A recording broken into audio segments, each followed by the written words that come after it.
Looking for a fast-charging, ultra-responsive stylus for your iPad? Meet the 2X Fast Charge Active Stylus Pen, designed for 2018 to 2025 Apple iPads. Take your creativity and productivity to the next level. Click the link in the video description to shop now on Amazon. Welcome to Shady Spotlight, where we shine a light on the darker side of fame. Today, we're diving into the story of Madison Beer, a pop sensation who was sold a dream that turned out to be a nightmare. You might remember Madison Beer as the female Justin Bieber, but what you may not know is that her label's idea of success was built on false promises and exploitation. When Beer was just 12 years old, she was signed to Island Records, with industry executives telling her, "We all love you. You're going to be the female Justin Bieber. Give it a year." But what they didn't tell her was that this comparison was more than just a marketing ploy, it was a recipe for disaster. As Beer would soon discover, being compared to one of the biggest stars in pop history wasn't all it seemed.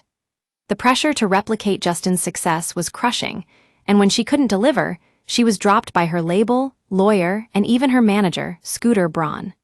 That's right, folks, at just 16 years old, Beer found herself without a support system, left to pick up the pieces of her shattered dreams. The logic behind the Bieber comparison was tenuous at best, but it worked like a charm for Beer's early success. She posted on social media, and suddenly she was an overnight sensation.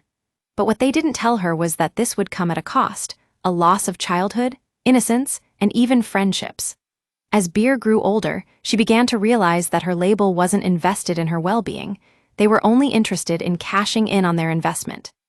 "I love him and Hailey very much," Beer says about Justin Bieber and his wife. "I was with them recently, and we were like, how special that we've known each other for so long." But what's even more remarkable is the connection she shared with Bieber himself, a bond forged in the fires of childhood exploitation. "My label was like, good luck. And I'm like, you guys just stole years of my childhood that I'll never get back, and now it's just good luck and have fun," Beer says, her voice laced with emotion. "I can't go to college because I've been homeschooled. I have a high school degree and nothing else because of my career.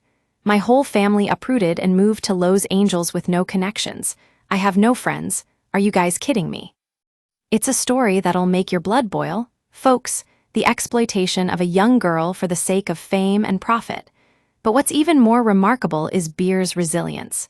She bounced back from this traumatic experience, determined to forge her own path in the music industry. Today, she's not just a pop sensation. She's a symbol of hope for those who have been through similar experiences. And that's why we're here at Shady Spotlight, to shine a light on the darker side of fame and to amplify the voices that need it most. Beer may have started out as a female Justin Bieber, but she's so much more than that. She's a warrior, fighting for her rights and her dignity in a world that often tries to silence her. So here's the question. What happened to all those other young girls who were sold on the same dream? What about the ones who got lost in the shuffle? And what can we do to prevent this kind of exploitation from happening again? These are questions that need answering, and Shady Spotlight is committed to shedding light on them. Thanks for joining us on this journey into the darker side of fame. Stay tuned for more stories like this one.